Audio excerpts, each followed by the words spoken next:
Good evening, everyone. Pastor Jonathan with Robertsdale UMC. Welcome to tonight's Bible study. We are here on Facebook Live. This video is also going to be embedded to our website, Robertsdale UMC, for those who aren't on Facebook. And later tonight, it'll be archived on YouTube as well and will remain on Facebook. Our Facebook page will remain on the website. So please consider sharing so that even after the fact, people are able to watch this and engage with us. But thank you for being with us tonight. It is June 17th. Wednesday evening, 6 p.m. And tonight we are continuing our study of the book of Joshua. It follows a sermon series that we're preaching at Robertsdale UMC right now called Glory Days. And Glory Days is a sermon series about the story of Joshua and the people of God moving from Egypt to the wilderness and then from the wilderness to the promised land. And Joshua is actually the story of them entering the promised land. Past Egypt, past wilderness, all that's behind them. Walking into the life that God has for them, walking into His promises that are now before them. Last week we talked about Joshua chapter 1. We just began the book. We just introduced this whole series. And this Bible study, holistically, I think is going to be a 6-part series. Tonight we're really going to hone in on chapter 2 in the story of Rahab, but we're also going to inch into chapters 3 through 6, which are about them crossing the Jordan River and actually entering the promised land through the city of Jericho, because that's where the sermons are going to be going over the next few weeks. And our Bible study is actually going to take a 2-week pause. So session 2 is tonight. If you're watching these videos in order, there will actually be a 2-part Bible study series that our youth and family director, Wes Anderson, is going to lead. I'm very excited about that. The first one will be next Wednesday, the last Wednesday in June. And then he'll also do part 2 on July 1st, Wednesday, July 1st. And so then we'll be back in the book of Joshua for part 3 of this Bible study. The sermon series will continue, so I think the sermon series will be an 8-part series, but the Bible study will only be a 6-part series. So tonight we're going to launch ahead a little bit and give ourselves permission to do that. So the sermon series graphic is up because even though tonight is not just a mirror image of the sermon, it is following along the same story. This is a Bible study on Joshua. The sermons are sermons based out of the book and story of Joshua called Glory Days. So now that we have those words of introduction behind us and we've given some people time to join in and sign on, I'm going to make sure first that my volume is turned off. I'm going to open this video on Facebook, which is where we are together. Hey Joy, hey Denise, hey Wes, hey 3 other people whose names it's not showing me. It's so good to see you. Glad you're here with us. And I'm going to share this video on my personal Facebook timeline, and I would ask that you would do the same. Let's see, share. I want to share. I want to share now, and I want it to be public. It's been shared to my timeline. There we go. All right, I just shared it. Like, love, comment, engage in any way. And I want to ask you before we even get started tonight, please prepare to interact. So this is a Bible study, and this is a teaching video, and we're grateful for you if you're watching this on the rebroadcast, whether that's Facebook, website, YouTube. Thank you for taking time to engage this material with us. We hope that it adds value to your life. We hope you learn something through this. We hope that it makes the Bible more accessible to you, especially if you're new to this story or new to God's story in general, or new to the Christian faith. We especially hope that you get something out of this. But also for the people that are here live, we want this to be a Bible study. And I know when we teach this in person on our church campus, people are sometimes reluctant to speak up and ask questions and share comments and give feedback, even though I try to always make room for that. But sometimes people are even more reluctant to do that when we're on social media or when we're on a live video and we have no idea who else is going to see these comments. But let me just encourage you to please participate. If you do have a comment, I promise someone else will get something out of it. I promise we will all learn from it, be better for it. If you have a question, chances are someone else has that question too. So raise it. Don't be afraid. There's no question that is not relevant, that it's not important. If it's stirring up in you, that's for a reason, and it might be worth a rabbit trail. So please feel free to use the comment section. That's what it's there for. Whether that's Facebook, whether it's live, or even after the fact, we can continue this conversation for as long as we want. So we're going to get started in Joshua 2 tonight. This is the story of a woman named Rahab. And we're going to dive into some details about her story that we actually didn't even get to hear about in the sermon. So if you haven't watched the sermon from Sunday, if you're not familiar with the story of Rahab, I would encourage you to check that out as well. Hopefully you'll get something out of that too. It's Glory Days Part 2. And the title of the message was, Part 1 was Starting with Bad News. Part 2 last Sunday was Asking Who Am I? Asking Who Am I? And if you wonder what that title means and why it's relevant, go back and watch the sermon. This is Joshua 2. We're going to share it together. I'm going to read through the whole chapter. I invite you to read along in your Bible or open up a tab in your browser, but just listen to this story. Listen for what sticks out to you. Listen for what is weird. Listen for what prompts questions or curiosities. Listen for what impacts you. And pay most attention to the parts that you discard because you feel like it's familiar and you've heard it before. Because usually there's something else there maybe that we can learn from. Here we go. Then Joshua, son of Nun, secretly sent 2 spies from Shittim. Go look over the land, he said, especially Jericho. So they went and entered the house of a prostitute named Rahab and stayed there. The king of Jericho was told, look, some of the Israelites have come here tonight to spy out the land. So the king of Jericho sent this message to Rahab. Bring out the men who came to you and entered your house, because they have come to spy out the whole land. But the woman had taken the 2 men and had hidden them. She said, yes, the men came to me, but I did not know where they came from. At dusk, when it was time to close the city gate, they left. I don't know which way they went. Go after them quickly. You may catch up with them. But she had taken them up to the roof and hidden them under the stalks of flax that she had laid out on the roof. So the men set out in pursuit of the spies on the road that leads to the fords of the Jordan. And as soon as the pursuers had gone out, the gate was closed. Before the spies lay down for the night, she went up on the roof and said to them, I know that the Lord has given you this land and that a great fear of you has fallen on us, so that all who live in this country are melting in fear because of you. We've heard how the Lord dried up the water of the Red Sea for you when you came out of Egypt, and what you did to Sihon and Og, the 2 kings of the Amorites east of the Jordan, whom you completely destroyed. When we heard of it, our hearts melted in fear, and everyone's courage failed because of you. For the Lord your God is God, in heaven above and on the earth below. Now then, please swear to me by the Lord that you will show kindness to my family, because I have shown kindness to you. Give me a sure sign that you will spare the lives of my father and mother, my brothers and sisters, and all who belong to them, and that you will save us from death. Our lives for your lives, the men assured her. If you don't tell what we're doing, we will treat you kindly and faithfully when the Lord gives us the land. So she let them down by a rope through the window, for the house she lived in was part of the city wall. She said to them, go to the hills so the pursuers will not find you. Hide yourselves there 3 days until they return, and then go on your way. Now the men had said to her, this oath you made us swear will not be binding on us unless when we enter the land, you have tied this scarlet cord in the window through which you let us down, and unless you have brought your father and mother, your brothers, and all your family into your house. If any of them go outside your house into the street, their blood will be on their own heads. We will not be responsible. As for those who are in the house with you, their blood will be on our head if a hand is laid on them. But if you tell what we're doing, we will be released from the oath you made us swear. Agreed, she replied. Let it be as you have said. So she sent them away, and they departed.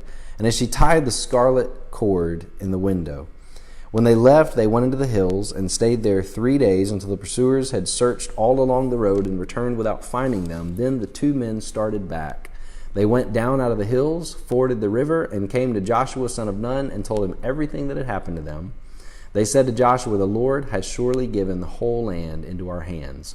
All the people are melting in fear because of us. That's chapter 2. We just read all of it. Joshua 2. What do you notice right now? Enter into the comments observations that you have, what sticks out to you, what's interesting, what maybe have you seen that you've never seen before, what questions or curiosities do you have.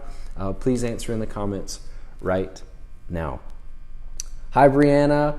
Hi, Gina and Brian. Hi, Naomi. Hi, Winona. Hi, Clark. Hi, Joanne. Hello, Joanne. Hi, Nancy. Hi, Denise. Hi, Joy. Thank you for being with us tonight. So here's what I notice. First of all, we talked last week in part 1 that God told Joshua something 3 times. That's important. 3 is a significant number. That's certainly emphatic, meaning God wants to emphasize that to Joshua. But then he's told a 4th time the same thing by the people. Do you remember what he was told? Be strong and courageous. And what does Rahab say is happening to the Canaanites because of the reputation of the Israelites? She says in verse 10, we've heard how the Lord dried up the water of the Red Sea for you and what you did to Sihon and Og. When we heard it, our hearts melted in fear and everyone's courage failed. And she says that twice. We hear twice that their courage is failed, and all the people are melting in fear because they're hearing of what the Lord is doing among the people. Now that's very interesting because the Israelites were so outnumbered and looked like such a minority group that was sure to lose that the entire generation before, 40 years earlier in the wilderness, spied out the promised land and said, we can't do this. We can't do this. The enemies are too great. The challenge is too big. There's no way that we could go in and conquer the land. And so it's fascinating to me that the Lord has commanded his leader, the leader of his people, to be strong and courageous and take possession of this gift which the Lord has given and has the power to do so. And also as a result of that, the very enemies that have scared the Israelites for 40 years are melting in fear. They have lost their courage. Their courage is being threatened because of what they're hearing of the Lord. That's just very interesting to me. I love it. All right, I'm going to check the comments. Yep, fears among the people. That's what I saw as well. Hey, Betty and Jack, great to see you. Thanks for saying hi. How did they happen to end up at Rahab's? Great question. Great question. I have many times wondered the same question. And over the past week, I've wondered that question. How did they end up at Rahab's? Call it a God incident instead of a coincidence. I do think it's strategic that Rahab lives basically in an apartment within the city wall. So the roof of Rahab's house is actually the top of the city wall. That's what I'm picturing. Some cities in ancient times, I'm trying to remember. Yes, Jericho had 2 walls. So Jericho had an inner wall and an outer wall. And I'm not totally sure, I should have researched this, which of the walls Rahab lived in. But she actually lived in one of the walls. There were houses in the walls. So it may be that proximity-wise, as the spies were trying to get into the land, Rahab's was a strategic entry point or a place that they passed, or they would have come in contact with her in some way. And here's part of what I came to tell you tonight that's just fascinating to me. The story, first of all, the story of Rahab shows that even in the Old Testament, even in the story of Joshua, which is the 6th book of the Bible, it's early on in the story of Scripture, really. Salvation came to more than just the insiders. I was talking to Wes about this today. Wes, sorry for embarrassing you and giving you more credit than you want, but Wes wrote most of the Bible study tonight. And Wes pointed out to me that he thought it was really cool that Rahab had all these strikes against her. Think about it. She was a woman. She was a Gentile. She was a Canaanite, just a barbaric pagan culture. I think they even sacrificed their own babies. I mean, there was all kinds of grotesque and evil behaviors, not just among them socially, but even how it manifested in their religion. It was just stuff that we would look at and go, you have no love of people and you have no respect for God. Rahab was one of these people. She was a Canaanite. She was a citizen of Jericho. And finally, she was a prostitute. So even among those people, she had a job and a vocation that certainly holy religious people in the Bible, right, would not have wanted to lift up as an example. And yet, she is. She's lifted up as a hero of faith. She's mentioned 5 or 6 times throughout the Bible. She's mentioned by the author of Matthew's Gospel. In the genealogy of Jesus, she's mentioned in Hebrews, in the Faith Hall of Fame, chapter 11. She's mentioned several places, and she's commended for her faith. And so the question tonight is, what would have happened if Rahab had said no? How would the story be different if Rahab had not put her faith in God, if Rahab had not responded to the nudge in her spirit as she heard the reputation of this God and responded in faith the way that she did? If she had not acted in faith, think about it. Rahab was we said this on Sunday in the sermon, Rahab was the great-great-grandmother of King David. King David was the ancestor of Jesus, the Messiah. Rahab was the ancestor of Jesus, God's son. Rahab, let me get this right. Rahab, I believe, had a son named Boaz. Boaz married Ruth, and they had Obed. Obed had a son named Jesse, and Jesse had a son named David. Did I get that right? Somebody verify. I'm looking in my notes. I can't find it. Somebody fact check me. Tell me if I'm right. Rahab is the great-great-grandmother of David. I think I got all those other names right. So what I'm telling you is God, even though God promised Abraham, I'm going to make your name great, I'm going to make you a great nation, many times people believe that the God of the Old Testament is only interested in Israel, that he's only interested in his covenant people. And it wasn't until the time of Jesus and even Pentecost, when he poured out his Holy Spirit upon people of all nations, which we talked about a few weeks ago, that God opened the salvation invitation up to outsiders. But even as early as Joshua, we see God interested in using an outsider, and not just an outsider that's kind of a side note or an afterthought, but an outsider that would become an insider and eventually the ancestor of Jesus, the Messiah. Can God write a story or what? So you tell me this tonight as we do this Bible study. What would disqualify you? If God would use Rahab, what would disqualify you? At the same time, it wasn't just God's choice to use her, it was her choice to respond in faith. Rahab responded in faith, and if she hadn't, think about it, the story of King David, we would not have the book of Ruth, because Rahab was Ruth's mother-in-law, I think.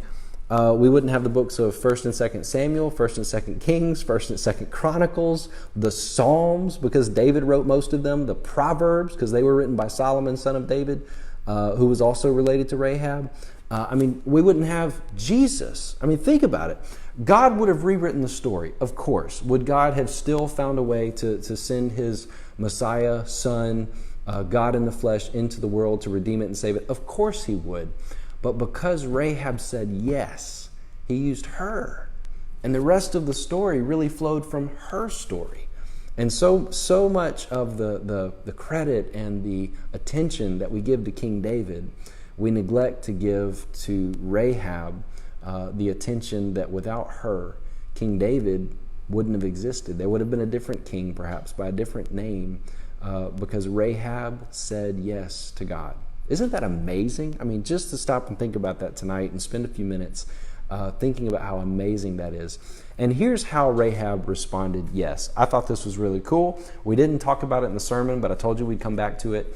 The scarlet cord, right? So Rahab lets the spies down by a rope in her window, which is outside the wall. So I'm guessing it's the outer wall, maybe, because she let them down. If it was the inner wall, then they would have had to go through when the gates were reopened. In any event, she lets them down through the window, in the wall, in her home, via this scarlet rope. And what they say to her is, if you put this scarlet rope in your window, the window of your home, everyone who's in your home will be spared. Listen to what Rahab says. In verse 13, spare the lives of my father and mother, brothers and sisters, and all who belong to them, and you will save us from death. That's the cry. So first she has a profession of faith in verse 11, 2:11. The Lord your God is God in heaven above and on the earth below. And then she pleads with them, save us from death. Is that not the gospel of the Christian faith? Is not our cry, save us from death? That's the invitation of Jesus. And from the Old Testament to the New, we hear the declaration of God that all who call on the name of the Lord will be saved. Romans 10:9, right? Those who believe in our heart that Jesus is Lord, or confess with our mouth that Jesus is Lord, and believe in our heart that God raised him from the dead, will be saved. Saved from what? Saved from death. For the wages of sin is death. So there's all these connections, even in the way Rahab responds to the spies and cries out to the Lord. And then the deal they make with her is, yes, God will spare you from death if you hang this scarlet cord in your window. And because the scarlet cord is hanging from the window of your home, everyone who's going to be saved from death has to be in your home, right? And when we come through and we annihilate all the enemies of God, when we see that sign, you will be spared. Is this reminding you of anything? Are any bells and whistles going off as you hear this scarlet rope being hung from a window so that everyone will be spared as God's victorious army comes through and wipes out the enemies of God and takes possession of the promised land? Are you reminded of blood that was applied to the doorposts of the home when the last plague of Egypt, the angel of death, swept over the land, taking every firstborn male except where the blood of the lamb was applied, so that everyone in that home would be spared as the angel of death passed over? It's Passover.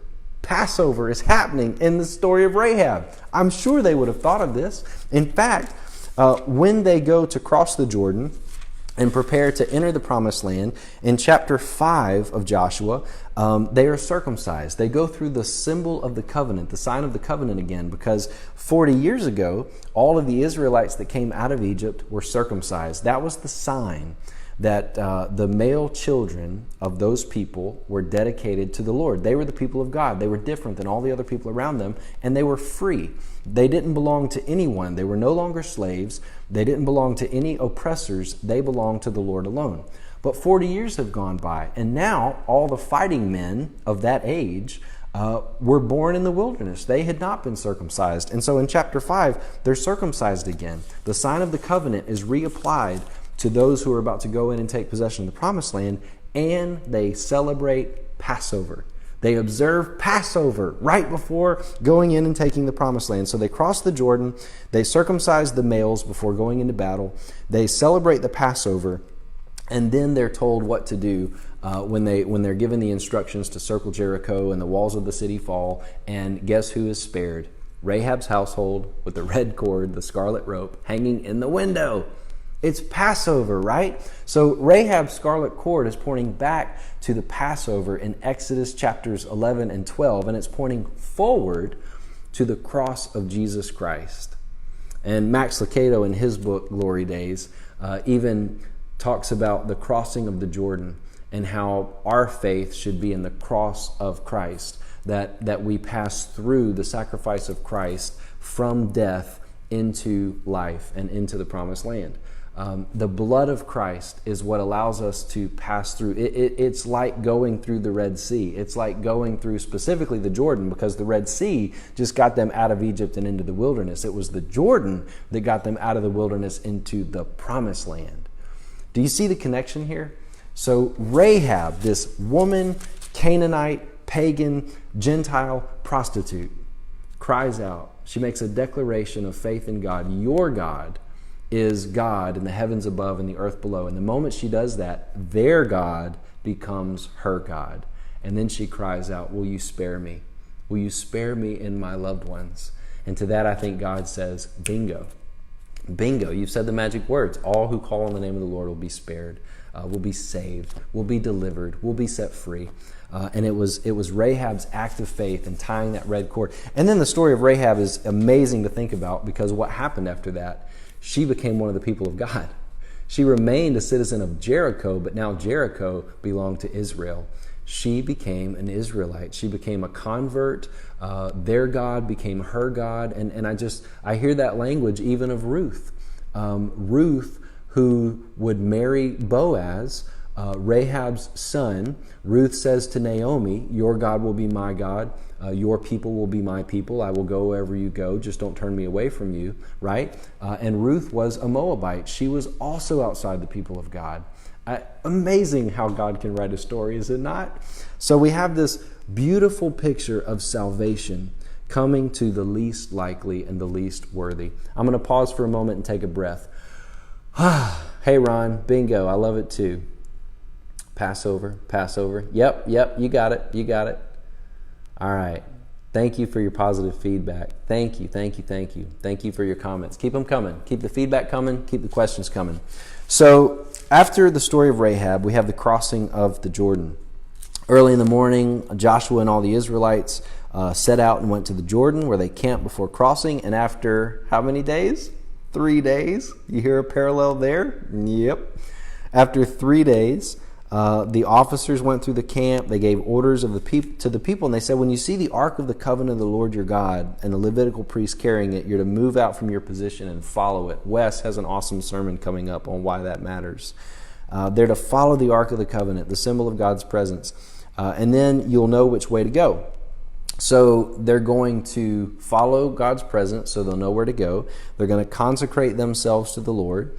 They're going to follow the instructions, and then the Lord says to Joshua, today I will begin to exalt you in the eyes of all Israel, so they will know I am with you in the same way I was with Moses. And that was God's promise in chapter 1 that we heard, remember? So God is saying, I'm going to begin to do this. So then Joshua says, come here, listen to the words of the Lord. He shares that with them. Choose 12 men from among the people, one from each tribe, and tell them to take up 12 stones from the middle of the Jordan, from right where the priests are standing, and carry them over with you and put them down at the place where you will stay tonight. Does this sound familiar? Joshua, 40 years earlier, along with Caleb, were 2 of the 12 spies sent into the promised land for 40 days to scout it out.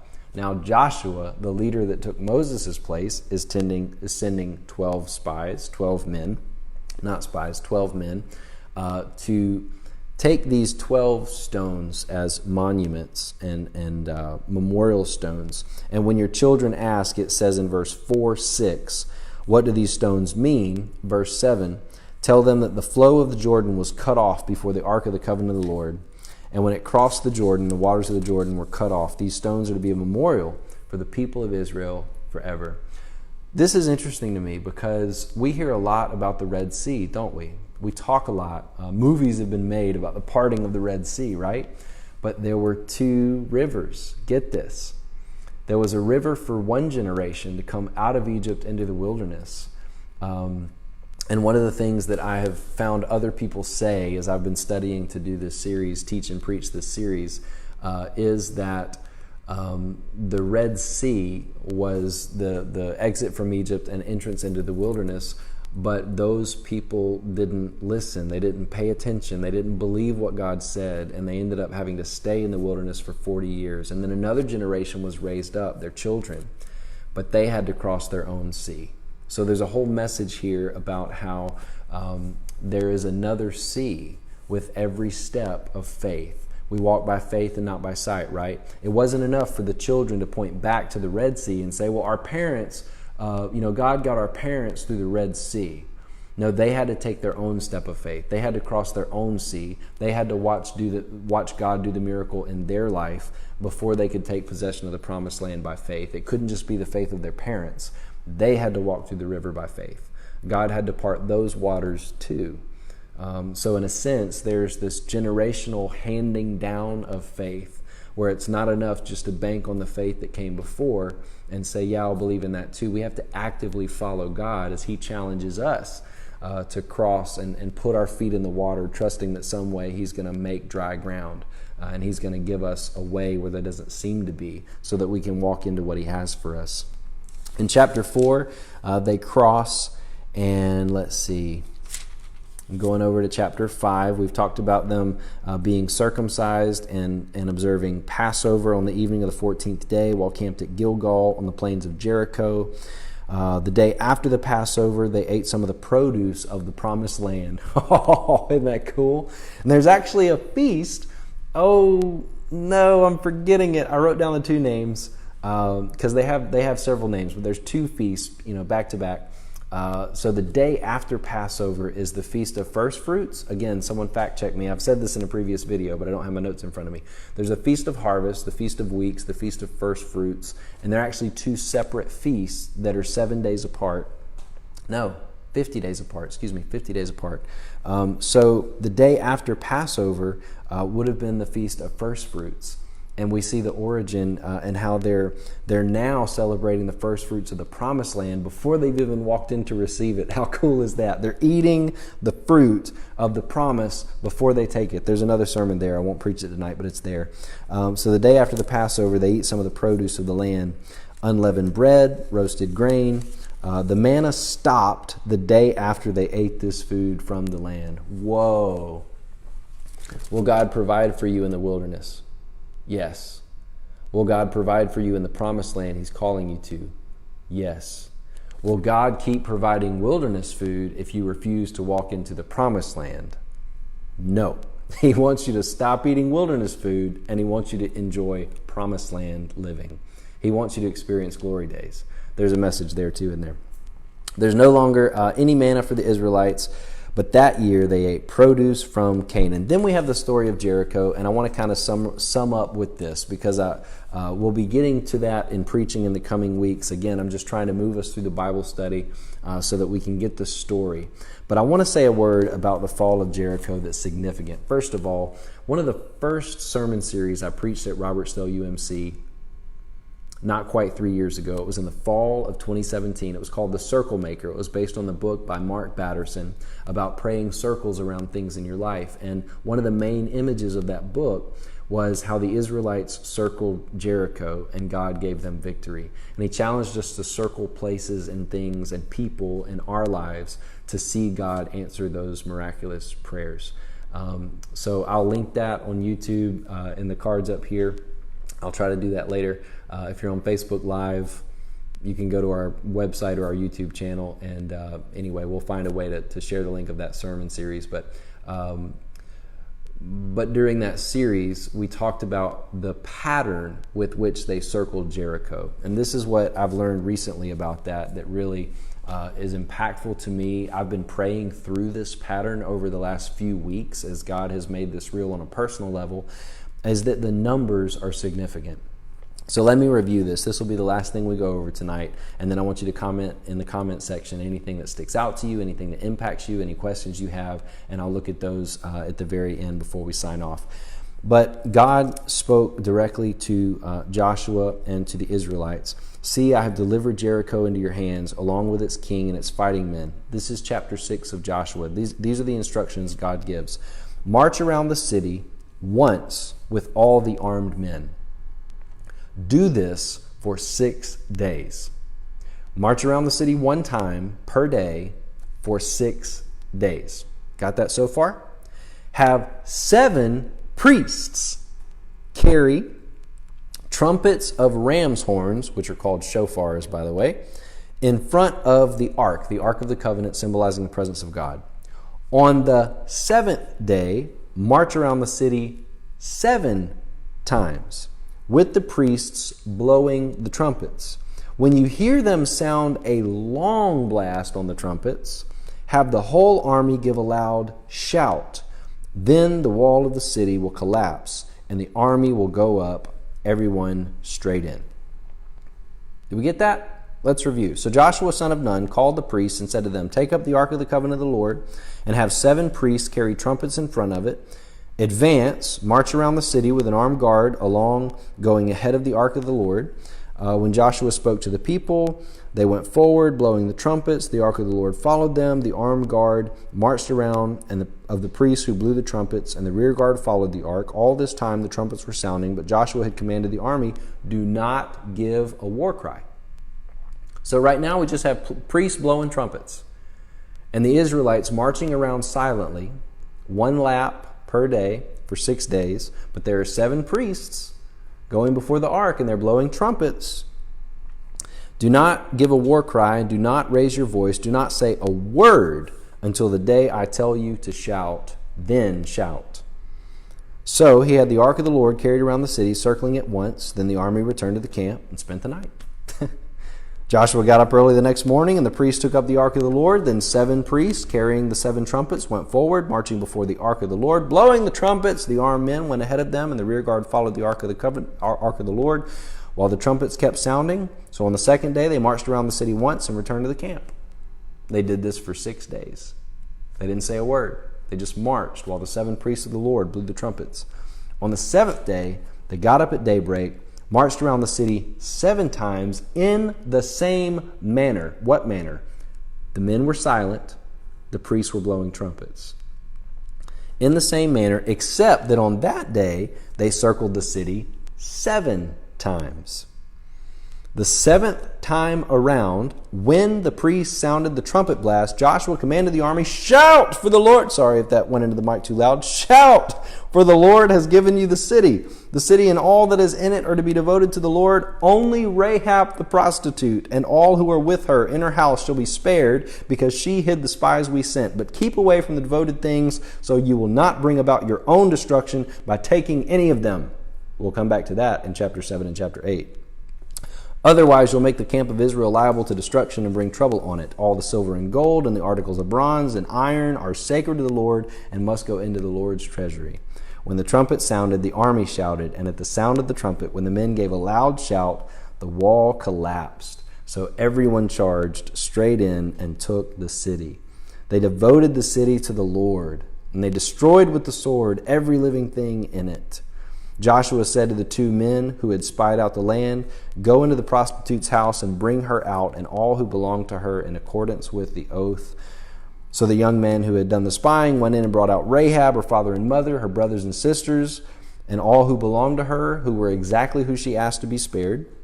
They brought out her entire family and put them in a place outside the camp of Israel, and then they burned the whole city and everything in it. But they put the silver and gold and articles of bronze and iron into the treasury of the Lord. But Joshua spared Rahab the prostitute with her family and all who belonged to her, because she hid the men Joshua had sent as spies to Jericho, and she lives among the Israelites to this day. Of course, when the book of Joshua was written, not 2020. And at that time, Joshua pronounced this solemn oath: "Cursed before the Lord is the one who undertakes to rebuild this city, Jericho. At the cost of his firstborn son, he will lay its foundation. At the cost of his youngest, he will set up its gates." So the Lord was with Joshua, and his fame spread throughout the land. Here's what I notice about that story and what I want to share with you. In the Bible, 6 and 7 are both significant numbers. The number 6 represents man, humanity. This comes back around especially in the book of Revelation, but it's all throughout Scripture, because on the 6th day, God created man and woman. On the 7th day, God was finished with his creation, and the 7th day was dedicated to the Lord. It says so in Genesis, it says so in Exodus, in the 10 Commandments, when it tells us to honor the Sabbath. So 7 in the Bible is a number of completion and totality and finished work. It's also a number for the Lord, because it's his day, and it was his work that was finished. And so when God commanded them to march around the city 1 time per day for 6 days, that's an illustration of human effort. But what was also happening? 7 priests were going around the city. What was with them? The ark of the Lord that symbolized the presence of God, and they were blowing trumpets. They were allowed to be vocal. So get this picture. If you're in Jericho, you're looking outside the walls and you're saying, what's going on? Are they coming to attack? No, they march around the city once and then they go home and they camp for the day. But what you're seeing is 6 times this army of men just marching and doing nothing, saying nothing, no war cry, no loud shouts. But the vocal side is the 7 priests of the Lord.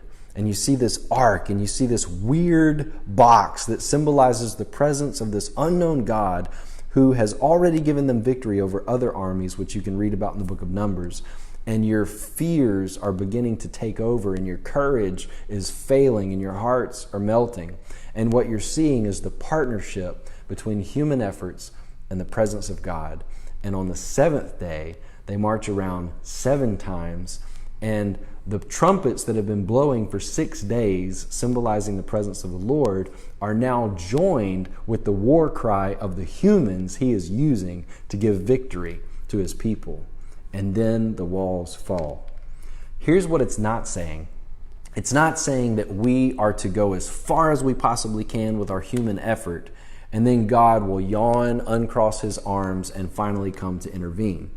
What it's showing me in this beautiful way that I've been praying over for weeks now is the partnership between our human efforts and our limitations, which God knows better than anyone, but the fact that the impossible can happen if they are joined with the presence and power of God. Isn't that amazing? Isn't that beautiful? I think that's a wonderful note to leave off on tonight. So that's Joshua 2 through 6 for the most part, at least the as much as we're going to share in this Bible study. Comments, questions, feedback, impact, let me know. I'm reading the comments. I'm trying to see what you've said or written or asked. Yay. I love learning new stuff too. I love it. I love it. Saved by grace through faith. Yes, absolutely. Awesome, awesome, awesome. Thank you for joining us tonight. The conversation does not have to end here. There are comment sections in wherever this video is posted. Feel free to interact, engage. Thank you for being with us tonight. Can I pray for you before we go? I'd really love to do that. Let's pray. Father, I thank you for your love, and I thank you that no one is outside your salvation invitation, and that we see that remarkably so and profoundly so in the woman Rahab, who was more than a Canaanite, more than a Gentile, more than a prostitute. She was the ancestor of David and the ancestor of Jesus the Messiah, and she was the one who had the faith to say, your God, who I don't even know, I know is the God of heaven above and the earth below. Would you save me? Would you spare me? And I thank you that for each of us who have found faith in some way, maybe even just heard rumors about you and your activity and who you are, if we have the boldness to pray such a prayer, you will make your home with us. That we have the opportunity to be your people, just as much so as the Israelites, just as much so as Moses, just as much as Joshua, just as much as Abraham, that this is the incredible invitation you give now to all the nations of the world, that through Abraham's descendants, all people would be blessed and would be saved. Thank you for your son, Jesus. Thank you for the Holy Spirit who was poured out on all people, young and old. And for the one watching or listening right now, I pray you would meet them where they are. I pray that you would bless them in this season. I pray that you would touch them at their place of need, that you would be their provider, that you would be their God, their source of strength, their source of courage for whatever they need courage for. And that you, God, would give us grace sufficient for the day, that we would begin circling the Jerichos in our life, that we would have the faith to put our feet in the water, believing that you're going to part it and make a way where there doesn't seem to be, so that we can also walk as the people of faith into our glory days. I pray this in the name of your son, Jesus. Amen. Thank you for joining us. God bless you. This is Pastor Jonathan with Robertsdale UMC, wishing you, as always, grace and peace.